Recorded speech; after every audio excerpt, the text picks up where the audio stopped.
ang sangkatauhan, purihin ang Panginoon. Papuri sa kaitaasan, siya'y papurihan, Diyos ng lahat. O papuri sa kaitaasan, siya'y papurihan, ngayon at magpakailanman. Sa ngalan ng Ama at ng Anak at ng Espiritu Santo, Amen. sumainyo ang Panginoon. At sumayo rin. Aminin natin ang ating mga kasalanan upang tayo ay maging marapat gumanap sa banal na pagdiriwang. Panginoong Jesus, binigyan mo kami ng bagong buhay. Panginoon, kaawaan mo kami. Panginoon, kaawaan mo kami. Panginoong Jesus, pinapatawad mo ang aming mga kasalanan. Kristo, kaawaan mo kami. Kristo, kaawaan mo kami. Panginoong Jesus, binabahagi mo sa amin ang iyong katawan at dugo sa Eucharistia. Panginoon, kaawaan mo kami. Panginoon, kaawaan mo kami. Kaawaan tayo ng Diyos Amang makapangyarihan. Patawarin ang ating mga kasalanan at patnubayan tayo sa buhay na walang hanggan. Amen. Manalangin tayo.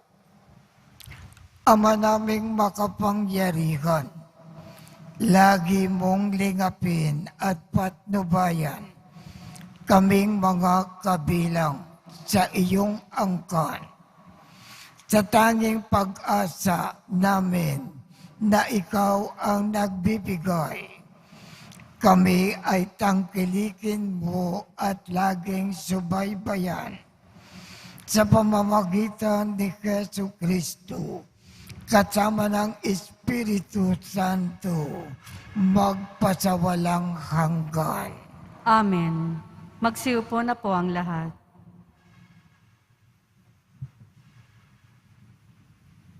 Pagbasa mula sa aklat ng Henesis.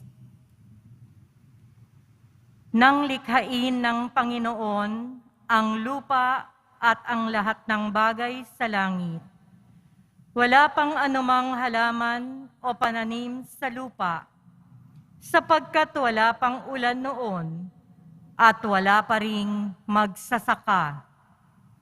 Ngunit mayroon ng bukal ng tubig na dumidilig sa lupa. Nilikha ng Diyos ang tao mula sa alabok, hiningahan sa ilong at nagkaroon ng buhay. Naglagay ang Panginoon ng isang halamanan sa Eden. Ay,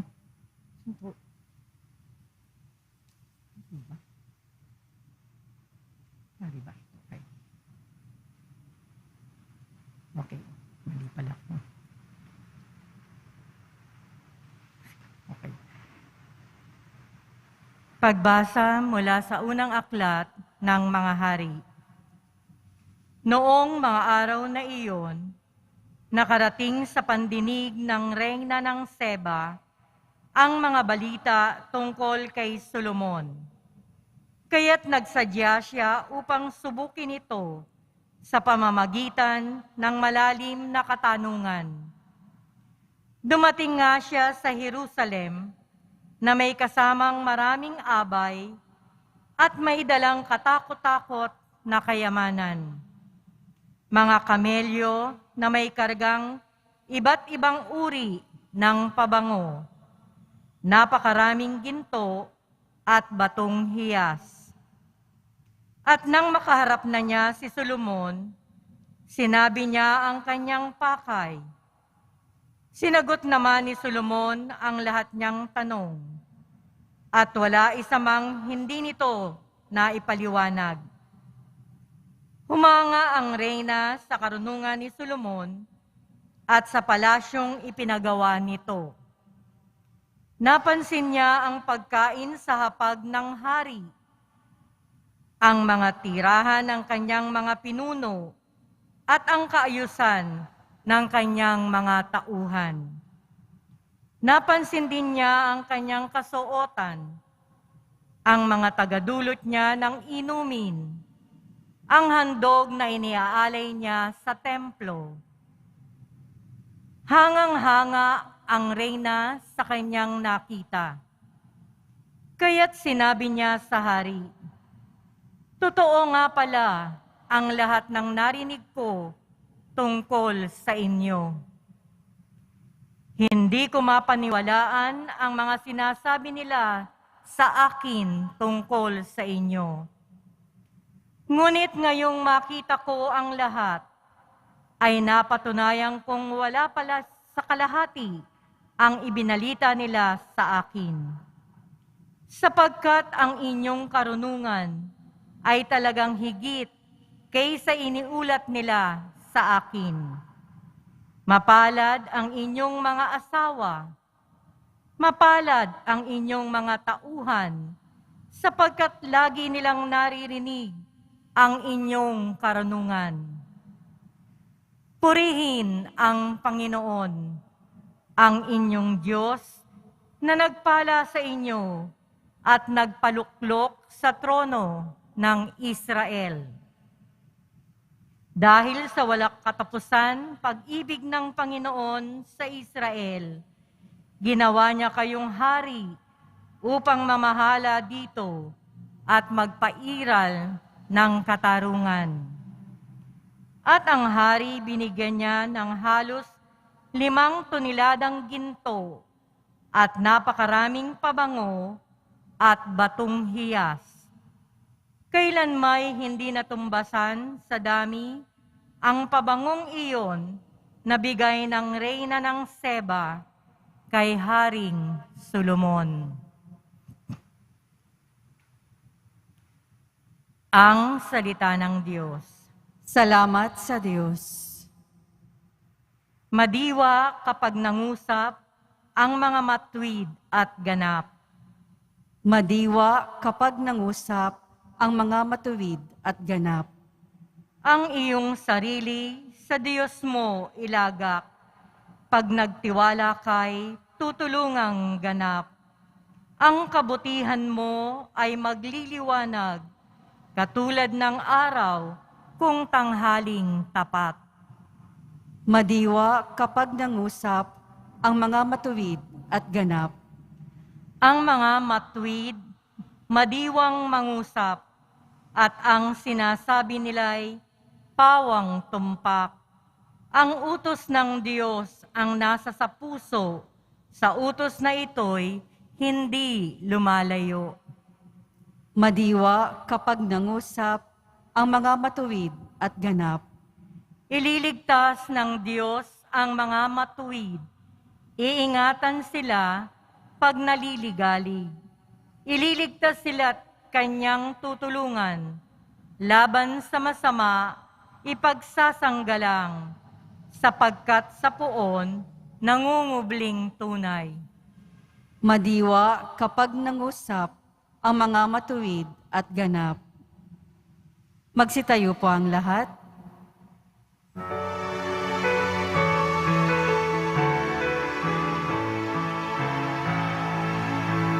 Alleluia, Alleluia,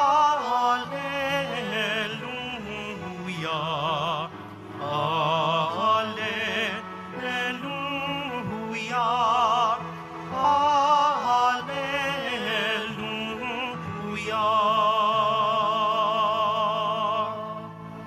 Amang Diyos ni Jesucristo. Ang salita mo'y totoo, kami ay pabanalin mo. Hallelujah, hallelujah, hallelujah, hallelujah.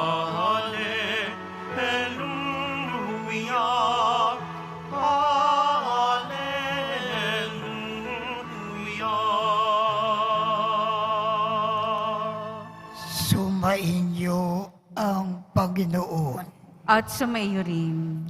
Ang mabuting balita ng Panginoon ayon kay San Marcos. Papuri sa iyo, Panginoon. Noong panahong iyon, muling pinalapit ni Jesus ang mga tao at sinabi sa kanila, "Makinig kayong lahat at unawain ang aking sasabihin.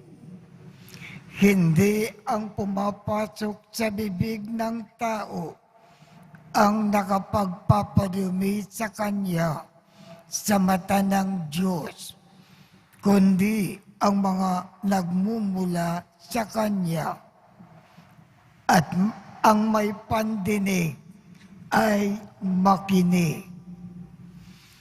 Iniwan ni Jesus ang mga tao at nang makapasok na sa bahay, siya ay tinanong sa kanyang mga alagad tungkol sa talinghaga.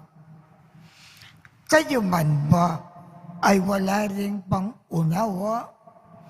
Tugon ni Jesus, "Hindi ba ninyo alam na hindi nakapagpapadumi sa tao ang kinakain niya, sapagkat hindi naman pumapasok iyon sa kanyang puso, kundi sa tiyan, at pagkatapos ay idinudumi."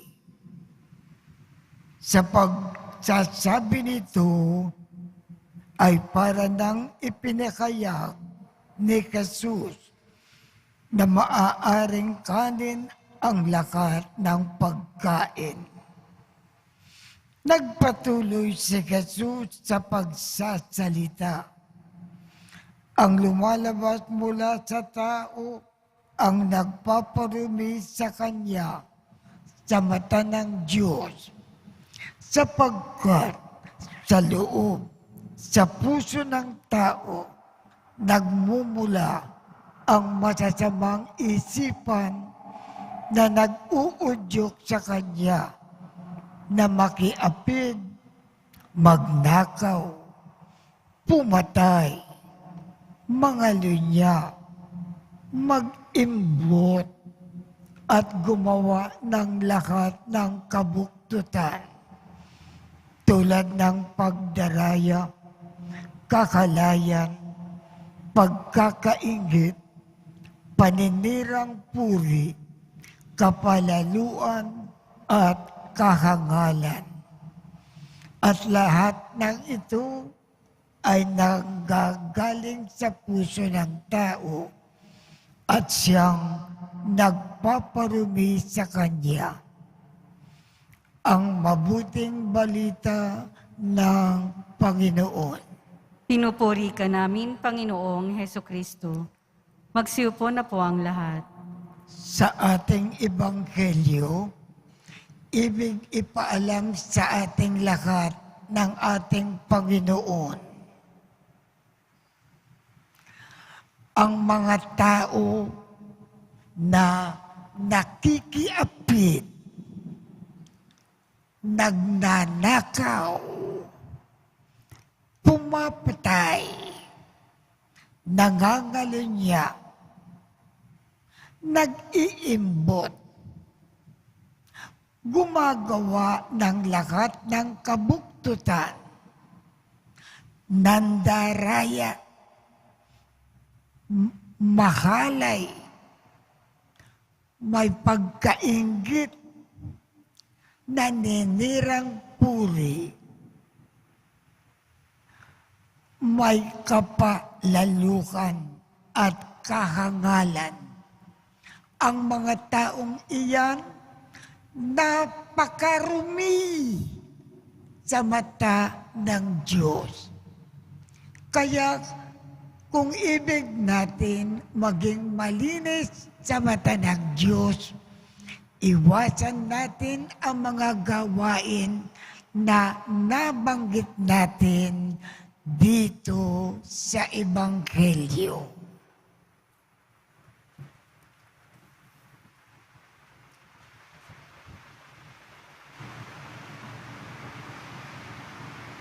Magsitayo po ang lahat.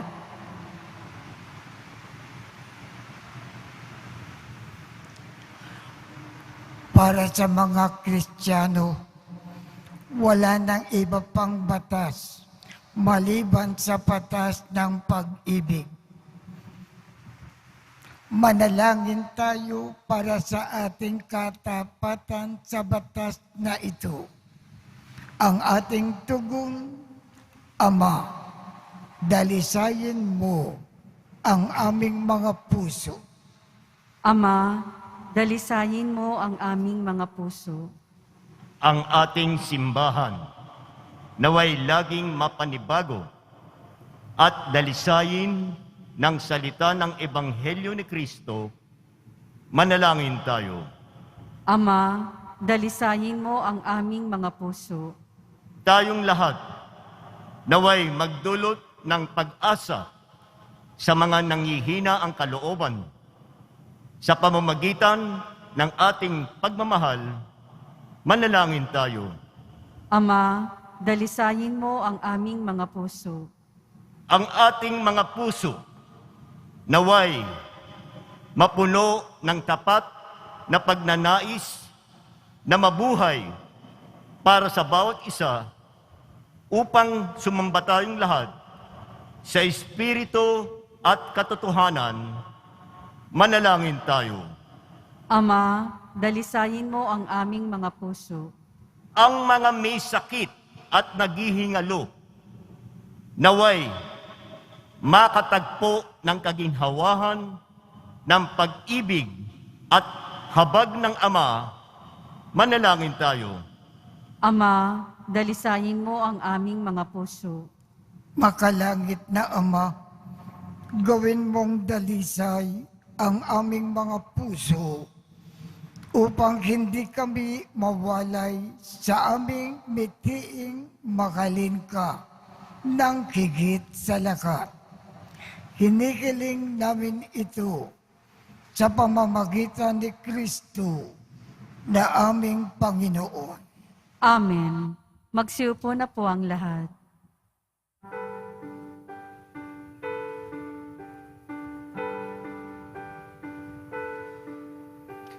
O Diyos, awang di mabilang,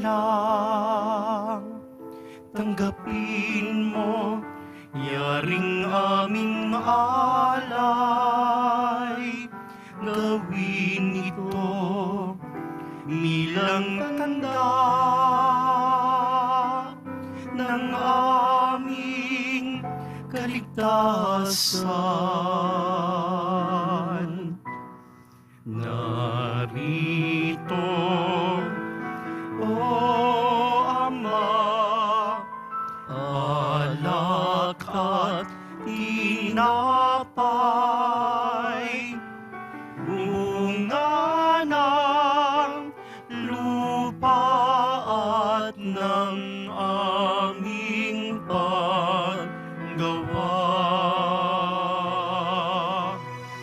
Narito, O Ama, alak at tinapay, bunga ng lupa at ng aming paggawa. Magsitayo po ang lahat. Manalangin kayo upang ang pag-aakin natin ay kalugdan ng Diyos Amang makapangyarihan. Tanggapin nawa ng Panginoon itong paghahain sa iyong mga kamay, sa kapurihan niya at karangalan, sa ating kapakinabangan at sa buong sambayanan niyang banal. Ama naming lumikha, ang pagkain at inumin na narito ay iyong ginawa upang mapalakas kaming mga makihina. Ipagkaloob mo ito ay aming mapagsalukan bilang pakikinabang sa buhay mong pangmagpakailanman. Sa pamamagitan ni Jesu Kristo, kasama ng Espiritu Santo, magpasawalang hanggan. Amen. Sumainyo ang Panginoon. At sumayo rin. Itaas sa Diyos ang inyong puso at diwa. Itinaas na namin sa Panginoon. Pasalamatan natin ang Panginoong ating Diyos. Marapat na siya ay pasalamatan. Ama naming makapangyarihan, tunay ngang marapat na ikaw ay aming pasalamatan sa iyong paglingap at kaganda kang loob. Ang tao ay nilikha mo at pinangangasiwa sa sansinukob. Sa gangad mo na siya ay iwastong lubos. Siya ay pinagdusa mo sa kanyang pagtalikod. Sa iyong paggiliw, iyong ipinakintulot na makabalik siya sa pamamagitan ni Kristo Jesus. Kaya kaisa ng mga angkel na nagsisiawit ng papuri sa iyo nang walang humpay sa kalangitan. Kami ay nagbubunyi sa iyong kadakilaan. Santo, Santo, Santo, Panginoong Diyos ng mga hukbo, napupuno ang langit at lupa ng kadakilaan mo, o sana sa kaitaasan. Pinagpala ang naparirito sa ngalan ng Panginoon, o sana sa kaitaasan. Magsiluhod po ang lahat. Ama naming banal, ikaw ang bukal ng tanang kabanalan. Kaya't sa pamamagitan ng iyong Espiritu, gawin mong banal ang mga kaloob na ito upang para sa amin ay maging katawan at dugo ng aming Panginoong Jesu Kristo. Bago niya pinagtiisang kusang loob na maging handog, hinawakan niya ang tinapay, pinasalamatan kanya, pinaghati-hati niya iyon, iniabot sa kanyang mga alagad at sinabi, tanggapin ninyong lakat ito at kanin. Ito ang aking katawan na ikakandog para sa inyo.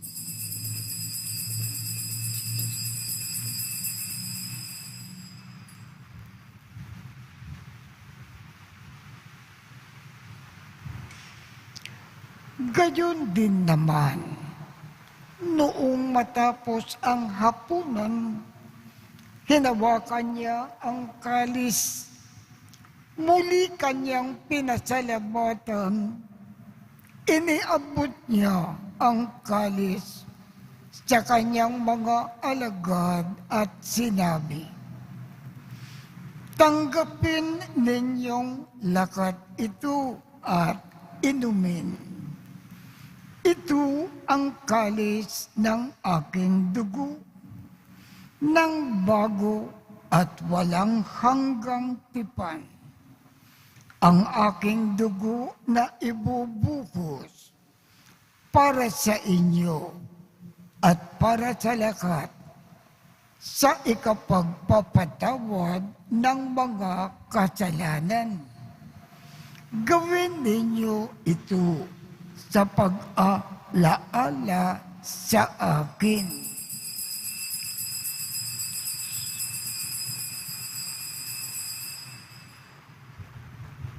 Magsitayo po ang lahat.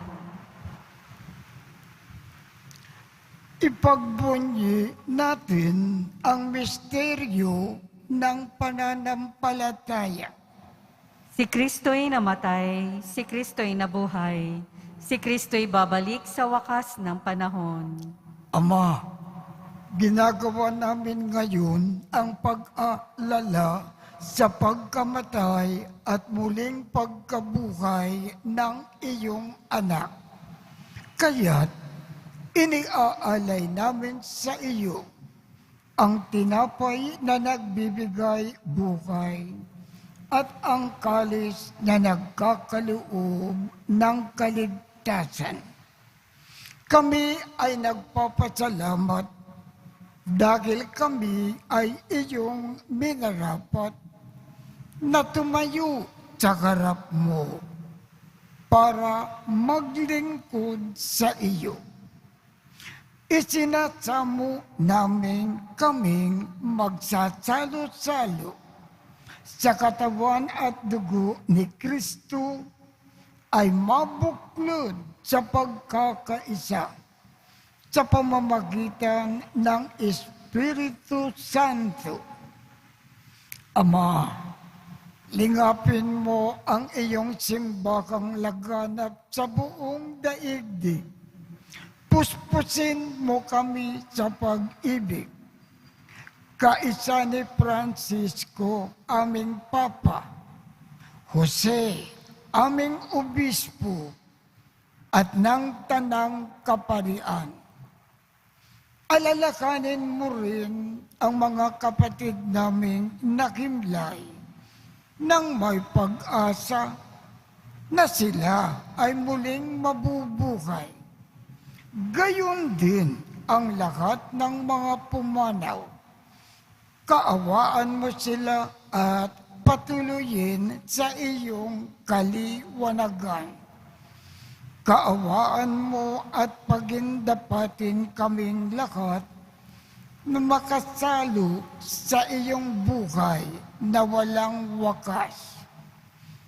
Kaisa ng makal na Birhen Maria na ina ng Diyos, ng kabiyak ng puso niyang si San Jose, kaisa ng mga apostol at ng lahat ng mga banal na namuhay dito sa daigdig ng kalugod-lugod sa iyo.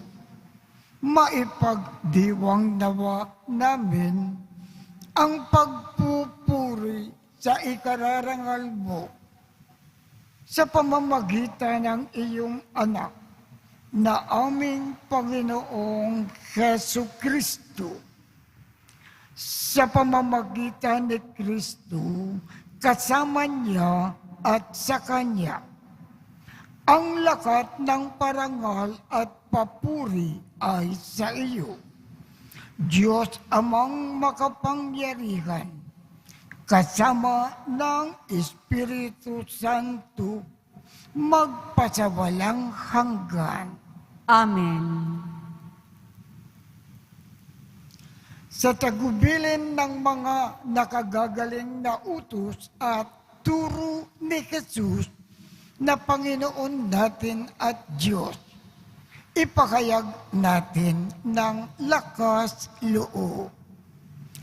Ama namin, sumasalangit ka, sambahin ang ngalan mo, mapasa amin ang kakariyan mo, sundin ang loob mo dito sa lupa para nang sa langit.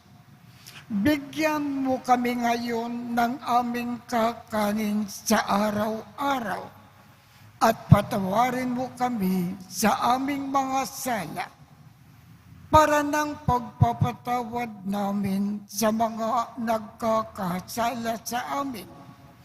At huwag mo kaming ipahintulot sa tukso at iadya mo kami sa lahat ng masama. Hinihiling namin, Ama, iadya mo kami sa lahat ng masama. Pagkalooban kami ng kapayapaan sa araw-araw, iligtas sa kasalanan at ilayo sa lahat ng kapahamakan, samantalang aming nananabikan ang dakilang araw ng pagpapahayag ng tagapagligtas namin si Jesu Kristo. Sapagkat iyo ang kaharian at ang kapangyarihan at ang kapurihan magpakailanman. Amen. Panginoong Jesu Kristo, sinabi mo sa iyong mga apostol, kapayapaan ang iniiwan ko sa inyo. Ang aking kapayapaan ang ibinibigay ko sa inyo.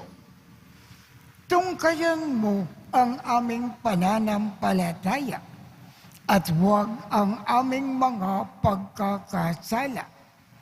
Pagkalooban mo kami ng kapayapaan at pagkakaisa ayon sa iyong kalooban. Kasama ng Espiritu Santo, magpasawalang hanggan. Amen. Ang kapayapaan ng Panginoon ay laging sumainyo. At sumaiyo rin. Magbigayan tayo ng kapayapaan sa isa't isa. Kordero ng Diyos na nag-aalis ng mga kasalanan ng sanlibutan, maawa ka sa amin. Kordero ng Diyos na nag-aalis ng mga kasalanan ng sanlibutan, maawa ka sa amin.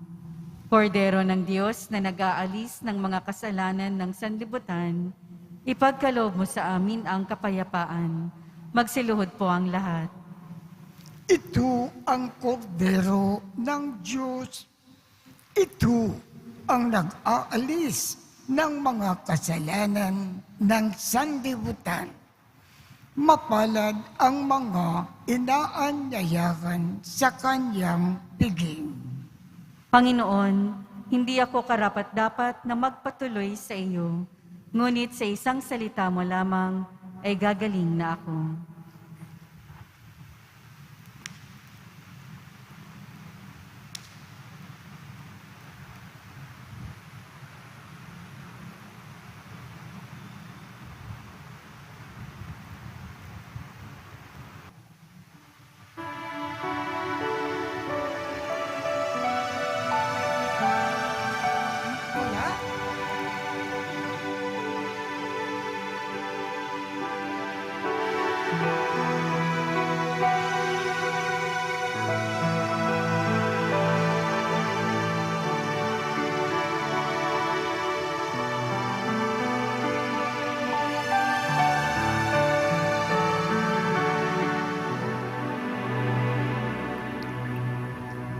Sa Diyos lamang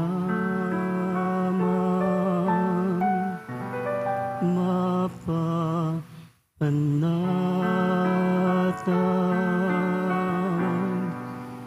ang aking kaluluwa.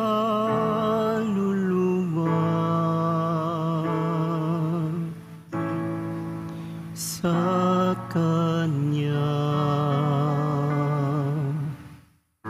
nagmumula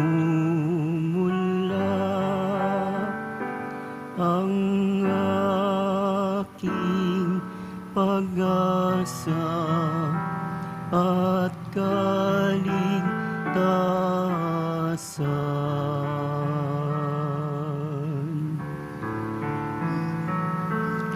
O Diyos, Ikaw ang aking kaligtasan, nasa iyo aking kalwalhatian. Ikaw lamang aking inaasahan, ang aking muog at tanggulan. Sa Diyos lamang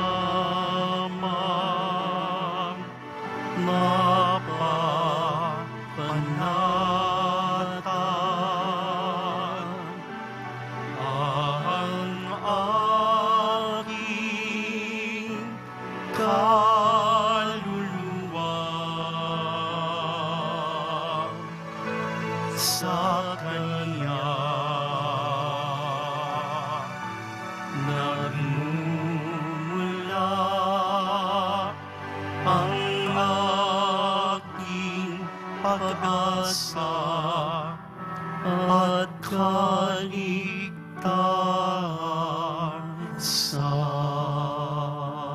kaligtasan. Magsitayo po ang lahat. Manalangin tayo. Ama naming mapagmahal, sa pagkain at inumin na pagkakaisa ang ibinigay, kami ay niloob mong mapakinabang.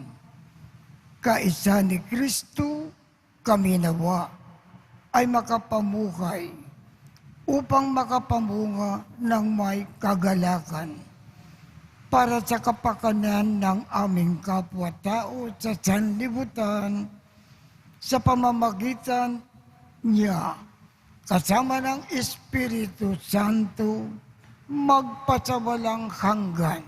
Amen. Sumainyo ang Panginoon At sumayo rin. at pagpalain kayong lahat ng makapangyarihang Diyos, Ama, Anak, at Espiritu Santo. Amen. Tapos na po ang misa. Humayo tayong mapayapa. Salamat sa Diyos.